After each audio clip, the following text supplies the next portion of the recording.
दोस्तों आज है 23 जुलाई 2020। तो आइए चर्चा करते हैं कुछ ट्रेंडिंग टॉपिक्स की जो कि मीडिया में प्रचारित प्रसारित हो रहे हैं। ये टॉपिक्स जनरल स्टडीज़ के लिहाज से बहुत ही इम्पॉर्टेंट टॉपिक्स हैं। जैसा कि आपने मीडिया में देखा होगा, कोरोना कोविड-19 के जो पेशेंट्स हैं उनकी संख्या 12,000 को क्रॉस कर चुकी है। इससे इकोनॉमी पर भी बुरा असर पड़ा है। सरकार के लिए एक बहुत ही चैलेंजिंग काम है ऐसे समय में इकोनॉमी को बूस्टअप करना, मेंटेन करना, साथ ही लोगों को बचाव के बारे में जागरूक करना। तो पहली खबर रशिया से है। रशिया का एक हिस्सा है साइबेरियन फॉरेस्ट। साइबेरियन फॉरेस्ट एक बहुत बड़ा हिस्सा है जो कि रशिया के सेंट्रल ईस्टर्न पार्ट में आता है। साइबेरिया के जंगलों में 2019 में आग लगी थी। इस आग से करीब 26 लाख हेक्टेयर्स का जो एरिया है वो प्रभावित हुआ।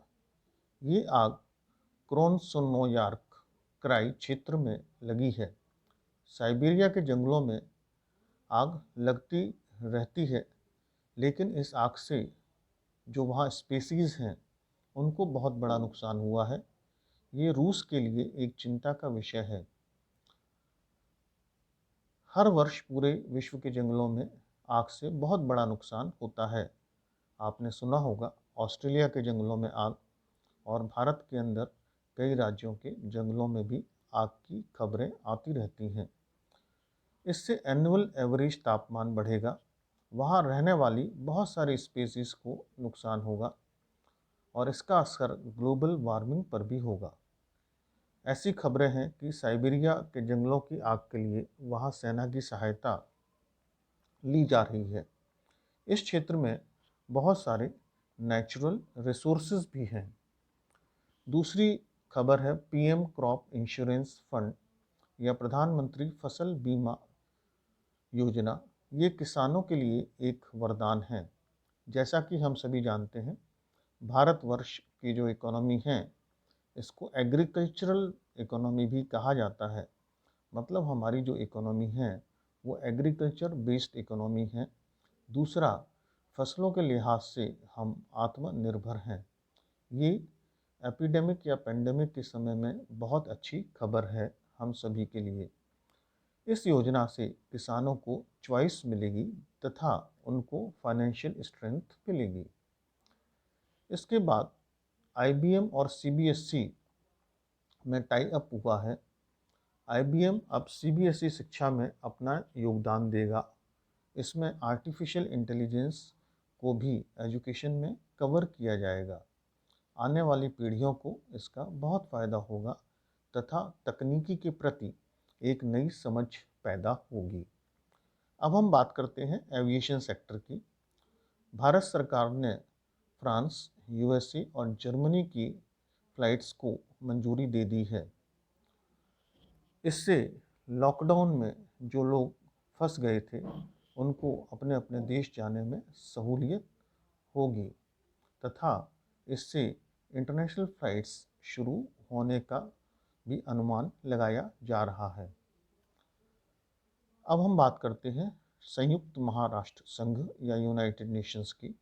सेकेंड वर्ल्ड वॉर 1939 से 1945 में हुआ था। उसके बाद यूएन की स्थापना 1945 में हुई।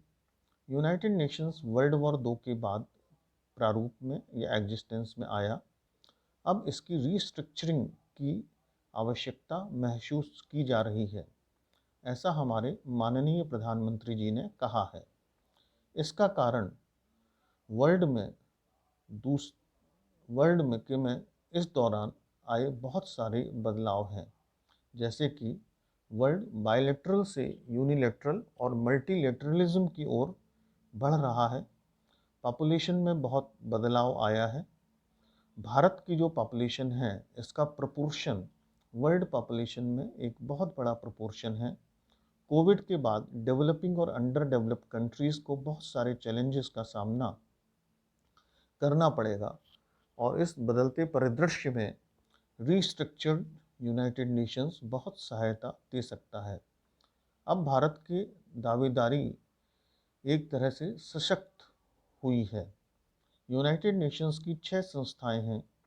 इनका नाम general assembly, security council, economic and social council, trusteeship council, जिसमें कि चाइना, फ्रांस, रूस, यूके और यूएसए हैं, इंटरनेशनल कोर्ट ऑफ जस्टिस और यूनाइटेड नेशंस सेक्रेटेरिएट है।